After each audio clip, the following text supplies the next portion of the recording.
بسم اللہ الرحمن الرحیم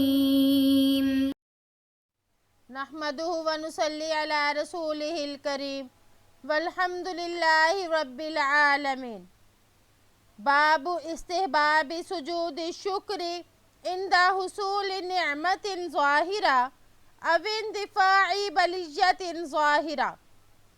کسی ظاہری نعمت کے حصول کے وقت یا کسی ظاہری مصیبت کے زائل ہونے کے وقت سجدہ شکر ادا کرنے کے استحباب کا بیان۔ عن سعد بن ابی وقاص رضی اللہ عنہ قال خرجنا مع رسول اللہ صلی اللہ علیہ وسلم من مکہ نريد المدینہ فلما كنا قریبا من عزوزہ نزل ثم رفع يديه فدعا الله ساعة ثم خر ساجدا فمكث طويلا ثم قام فرفع يديه ساعة ثم خر ساجدا فعله ثلاثة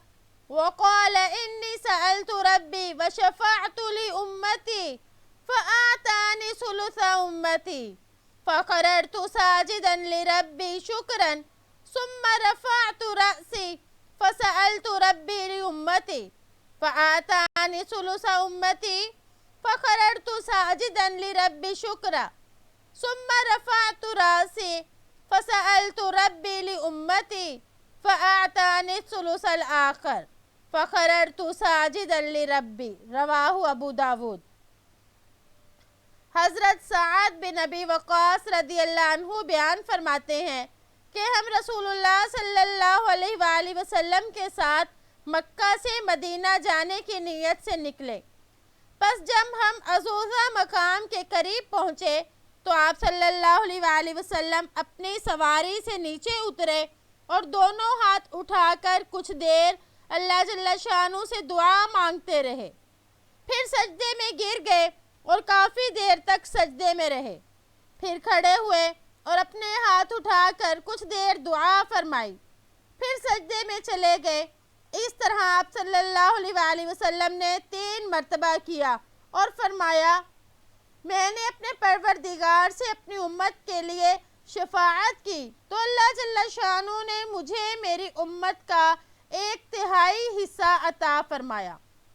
بس میں شکرانے کے طور پر اپنے پروردگار کے سامنے سجدہ ریز ہو گیا، پھر میں نے اپنا سر اٹھایا، اپنے پروردگار سے اپنی امت کے لیے سوال کیا، پس میرے رب نے مجھے اپنی امت کا 1/3 عطا فرمایا۔ میں پھر شکرانے کے طور پر اپنے پروردگار کے لیے سجدے میں گر پڑا، پھر میں نے سر اٹھایا اور اپنے پروردگار سے اپنی امت کے لیے سوال کیا تو مجھے اس نے آخری تہائی بھی عطا کر دیا، بس میں اپنے پروردگار کے لیے سجدہ ریز ہوا۔ خرہ یہ باب ناصرہ ینصرو سے بھی آتا ہے، باب ضربہ یضربو سے بھی آتا ہے، تو اس کا مطلب ہوتا ہے اوپر سے نیچے گرنا، یعنی اللہ تعالیٰ کے لیے سجدہ کرنا۔ اس حدیث میں دیکھیں آپ صلی اللہ علیہ وآلہ وسلم نے اپنی امت کے لیے شفاعت کی دعا کی۔ اب یہ شفاعت کی تو مطلب یہ کہ آپ نے اپنی امت کے لیے مغفرت کی اور جنت میں داخل ہونے کی دعا فرمائی کہ امت محمدیہ کے تمام افراد بالآخر جنت میں داخل ہوں گے، جہنم میں ہمیشہ ہمیشہ کے لیے کوئی نہیں رہے گا، کوئی اپنی سزا بھگتنے کے بعد یا کوئی جب سزا بھگت ہو جائے گی تو اس کے بعد کوئی شفاعت کے ذریعے سے داخل ہو جائے گا اور کسی کو اللہ اپنے فضل سے داخل فرما دیں گے، یعنی جو مومن ہوگا، مسلمان ہوگا، آپ صلی اللہ علیہ وآلہ وسلم کا امتی ہوگا تو وہ ہمیشہ کے لیے کبھی جہنم میں نہیں رہے گا۔ تو آپ صلی اللہ علیہ وآلہ وسلم نے یہ دعا کی تو اللہ تعالیٰ نے اس دعا کو قبول کیا، تو شکرانے کے طور پہ پھر آپ صلی اللہ علیہ وآلہ وسلم نے فرمایا کہ فخررت ساجدا، یعنی میں سجدے میں گر گیا۔ امام شافعی رحمہ اللہ کے نزدیک یہ سجدہ شکر ہے، یعنی آپ صلی اللہ علیہ وآلہ وسلم نے شکرانے کے طور پر سجدہ کیا، مگر احناف کے نزدیک اس سے مراد 2 رکعت ہے، صرف سجدہ مراد نہیں، اس لیے کہ احناف کہتے ہیں کہ یہاں پر اہم جز بول کر کل مراد لیا گیا، یعنی سجدہ جو ہے یہ نماز کا اہم جز ہے، تو آپ صلی اللہ علیہ وآلہ وسلم نے ساجدن کا لفظ بول کر بتایا کہ میں نے نماز پڑھی۔ باب فضل قیام اللیل، یعنی رات کے قیام کی فضیلت کا بیان۔ اس باب کے تحت امام نووی رحمہ اللہ رات کے قیام کی فضیلت والی احادیث بیان فرمائیں گے، اور اس میں نماز تہجد بھی آئے گی، کیونکہ رات کی نماز یہ اگرچہ نفلی ہے لیکن اس کی فضیلت بہت زیادہ آئی ہے، احادیث میں اکثر اس کا ذکر آیا ہے۔ اسی طرح قرآن پاک میں بھی اس کا ذکر ہے۔ قال اللہ تعالی وَمِنَ اللَّيْلِ فَتَهَجَّدْ بِهِ نَافِلَةً لَكَ عَسَىٰ أَن يَبْعَثَكَ رَبُّكَ مَقَامًا مَحْمُودًا۔ اللہ جل شانہ کا ارشاد ہے، رات کے کچھ حصے میں نماز تہجد ادا کرو، یہ تمہارے لیے ایک زائد عمل ہے، امید ہے کہ تمہارا رب تم کو مقام محمود پر کھڑا کر دے گا۔ اس میں فرمایا فتہجد، تہجد یہ حجود سے ہے اور یہ متضاد معنی میں استعمال ہوتا ہے، یعنی اس کے معنی سونے کے بھی آتے ہیں اور بیداری کے بھی آتے ہیں۔ تو اس میں فرمایا فتہجد بھی، اس میں جو ہی ضمیر ہے اس کا مرجع قرآن ہے، مطلب یہ کہ قرآن کے ساتھ بیدار رہا کرو۔ ابن کثیر تہجد کے بارے میں حسن بصری رحمہ اللہ کا یہ قول نقل کرتے ہیں، جس کا ترجمہ ہے، حضرت حسن بصری رحمہ اللہ فرماتے ہیں کہ نماز تہجد ہر اس نماز پر صادق آتا ہے جو عشاء کے بعد پڑھی جائے، ہاں تعامل کی وجہ سے اس کو کچھ نیند کے بعد معمول کیا جاتا ہے، یعنی عشاء کے بعد جو بھی نوافل ہوں گے وہ تہجد کے ہوں گے، لیکن صحابہ اکرام کا اور آپ صلی اللہ علیہ وآلہ وسلم کا عمل اکثر یہ رہا ہے کہ آپ صلی اللہ علیہ وآلہ وسلم رات کے پہلے حصے میں سو جاتے تھے اور اس کے بعد پھر جب بیدار ہوتے تو تہجد پڑھتے، اس لیے افضل یہ ہے کہ پہلے سو لیا جائے اور اس کے بعد پھر اٹھ کر تہجد پڑھی جائے۔ وقال تعالی، اللہ جل شانہ کا ارشاد ہے، تتجافى جنوبهم عن المضاجع، یعنی ان کے پہلو ان کے بستروں سے دور رہتے ہیں۔ تو اس آیت کی تفسیر میں بھی جمہور مفسرین رحمہ اللہ جو ہیں وہ یہ فرماتے ہیں کہ اس سے مراد تہجد کی نماز ہے، یعنی وہ لوگ جو اپنے بستروں سے دور رہتے ہیں یعنی وہ تہجد ادا کرتے ہیں۔ یہی بات حضرت حسن بصری، مجاہد، مالک اور اوزائی رحمہ اللہ وغیرہ سے بھی منقول ہے، جبکہ حضرت انس رضی اللہ تعالیٰ عنہ ان سے یہ روایت ہے کہ اس آیت میں عشاء کی نماز سے پہلے نہ سونے اور جماعت عشاء کا انتظار کرنے والوں کے بارے میں یہ آیت ہے۔ اس کے علاوہ بعض نے کہا کہ اس سے مراد وہ لوگ ہیں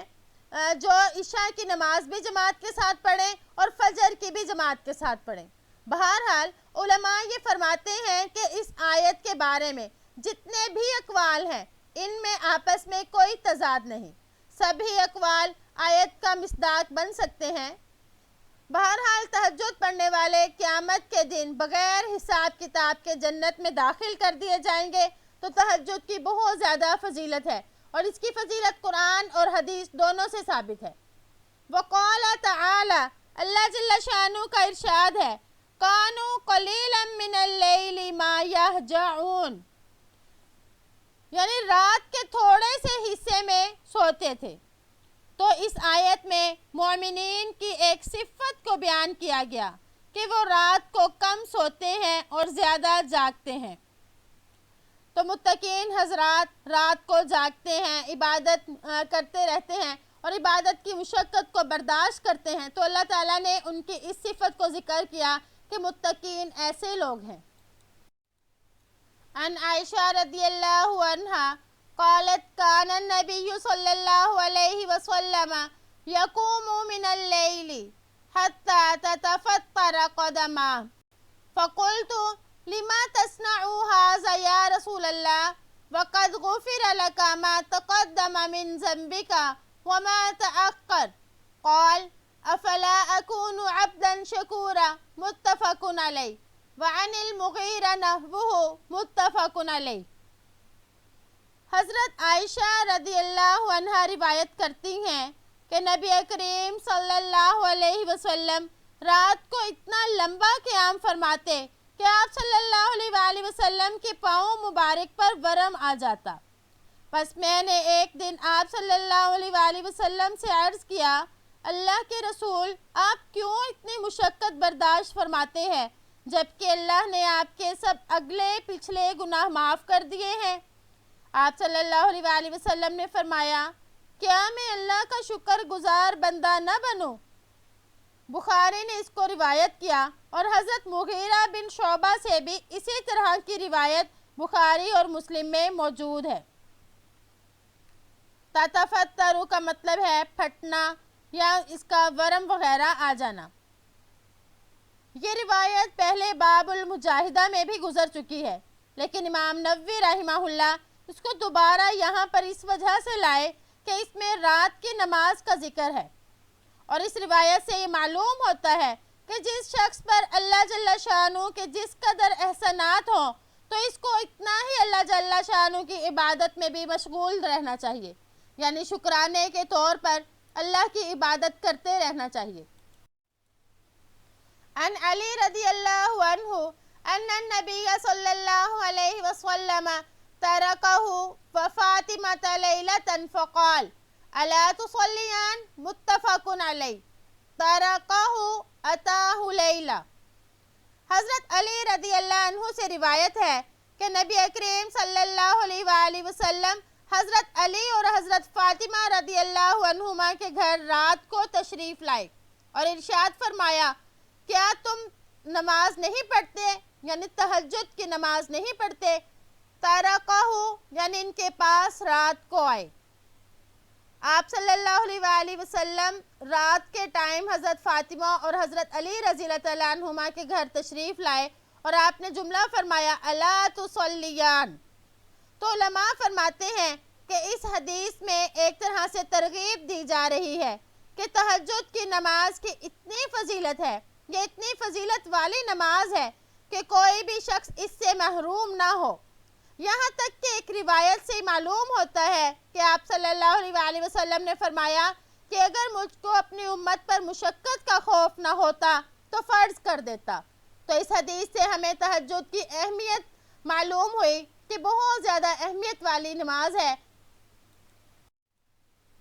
عن سالم بن عبداللہ بن عمر بن خطاب رضی اللہ عنہم عن ابیہ ان النبی صلی اللہ علیہ وسلم قال نعم الرجل عبداللہ لو كان يصلي من الليل قال سالم فكان عبداللہ بعد ذلك لا ينام من الليل الا قليلا متفق علیہ۔ حضرت سالم بن عبداللہ بن عمر رضی اللہ عنہم سے روایت ہے کہ وہ اپنے والد سے روایت نقل کرتے ہیں کہ آپ صلی اللہ علیہ وآلہ وسلم نے ارشاد فرمایا، عبداللہ اچھا آدمی ہے اگر رات کو قیام کر لیا کرے۔ حضرت سالم رحمہ اللہ کہتے ہیں کہ اس کے بعد میرے والد رات کو بہت کم سوتے تھے۔ نعم الرجل، نعمہ جو ہے یہ افعال مدح میں سے ہے اور نعمہ غیر منصرف ہے۔ نعم الرجل کا مطلب ہے بہت اچھا شخص، یعنی کسی شخص کے بارے میں اس کی تعریف کرنی ہو تو اس کے لیے یہ بولا جاتا ہے۔